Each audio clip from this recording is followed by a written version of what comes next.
musicians. I'm Ben Brown. Let's continue our conversation on crypto and NFTs. This video, I'm going to try to explain my own personal story through it. This is going to set the tone for how this thing is going to go. I want these things to be conversational. I'm going to be bouncing back and forth like I bounce around while I'm trying to understand crypto stuff. And so we'll probably follow rabbit holes and figure these things out. This is not going to be a tight description of how this actually works. I'm going to, at least not this moment. In this moment, I am just sitting in a chair and I'm going to have a conversation about this stuff. And it's going to be loosely structured, but I'm going to try to explain my own personal story through it. I went on this long 50-mile walk with a guy that I hadn't met before, and 20 out of the 50 miles was talking about crypto. Super into it. He's also super into gold, hiding gold in your house. So he felt like Bitcoin, buying the Bitcoin and having the gold was the only way to hold on to wealth. Little extreme on that, but he piqued my curiosity and I was very interested. Well, the piece of advice from this guy that I was walking this 50 miles with was, just put $100 in Bitcoin. Once you're finally invested, that will kick you off to start to do all of the research. It'll motivate you to learn all the stuff that you need to learn. And so that's what I did. I created an account with Coinbase. Coinbase is an excellent place to buy your first $100 or however amount you want on Bitcoin. It's kind of important to understand it as an exchange. It's considered a central exchange because Coinbase is a company and they are facilitating these exchanges. Somebody wants to sell Bitcoin for this amount of money. Somebody else wants to buy Bitcoin for this amount of money. They handle the exchange and they take a little bit of a fee for it. They are a central exchange. That'll come into play later. And so I bought Bitcoin. Let's look at the historical chart of Bitcoin. In June 2020, I bought it just, sub $10,000, where one Bitcoin, it was worth $10,000. One Bitcoin right now is worth $43,000.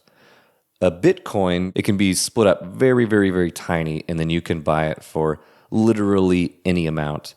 The only kind of cap there is Coinbase's fee might not make it worth it. It's Coinbase takes a $3 fee, and so it's kind of worthless to buy $3 of Bitcoin because it just gets washed out in the fee.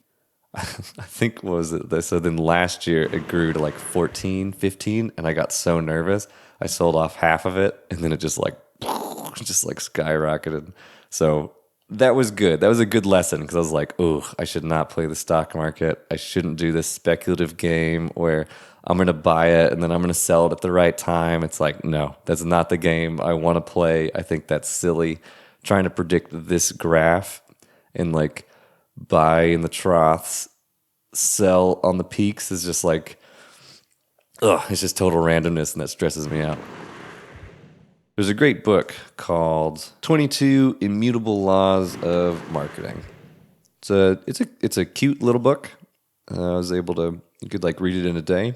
It's a business advice book. In that it tries to make the case that whenever you're in a category like cryptocurrency or fizzy soda drinks, you either want to be number one or you want to be the alternative to number one, which is number two. And so you either want to be cola or you want to be Pepsi in a category. You can either be number one or you can be the alternative to number one. And so my first impressions was Bitcoin is number one and Ethereum is the alternative. Bitcoin, it's like a literal slab of gold. It's just sitting there, and I expect a few years down the line, somebody's going to look at that hunk of gold and be like, I want that for more than $100 right now. And then I will have known that I had transferred my dollars into an asset that is going to grow in value. People are going to want it for more in the future than they do now. And so I felt good about that. But whenever I got into it, I started to read what Ethereum was about. And someone explained to me how Ethereum is a platform for creating more crypto. And so, like, a lot of these cryptos that are underneath this being sold, they are made on top of Ethereum. And so to me, I imagine that in the future, everybody's going to believe that they can create the next Bitcoin and get rich. And once I used Ethereum, I realized people kind of get locked into it.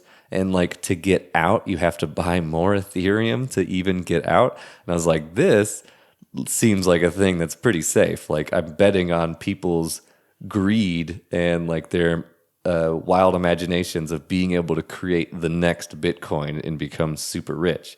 I then was convinced that like, okay, Ethereum is something to pay attention to.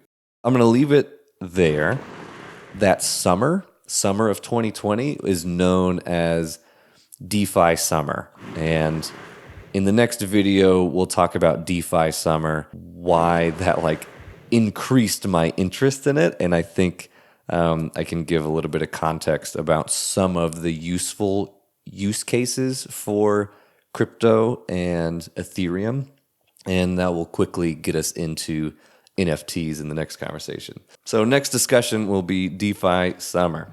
Again, I am Ben Brown. I have a Patreon where I'm creating Hangout with Musicians, which is how I'm helping musician friends build a career online. In the description is a link to our website and podcast. And if you love this, join me on patreon.com/brbenji. A portion of what I'm given there goes to my favorite charity, Give Directly. We'll continue this conversation in the next video.